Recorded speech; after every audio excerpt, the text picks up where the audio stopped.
શ્રી સદગુરુ પ્રવચન પ્રસાદ 41માંથી લીધેલ. ગુરુ નિમિત્ત. પ્રશ્ન: તો પછી સત્સમાગમ ન કરવો?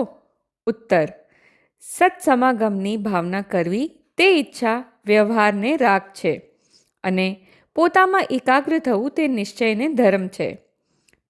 પરજીવ પાસે કોઈ જતું નથી, માત્ર ભાવ કરે છે. પોતાની યોગ્યતા હોય તો નિમિત્તનો યોગ સહજ હોય છે.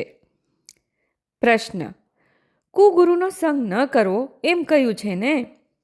ઉત્તર: કુગુરુની શ્રદ્ધાનો સંગ છોડ, એવો તેનો અર્થ છે. કુગુરુની શ્રદ્ધા છોડી સુગુરુનો રાગ કરવો તે શુભ રાગ છે. પાત્ર સુગુરુથી લાભ માનવો તે મિથ્યાત્વ છે. ગુરુથી લાભ થાય તેમ માનનારને ચૈતન્યથી લાભ થાય એમ ન માન્યું. પોતે સમજે તો ગુરુને નિમિત્ત કહેવાય.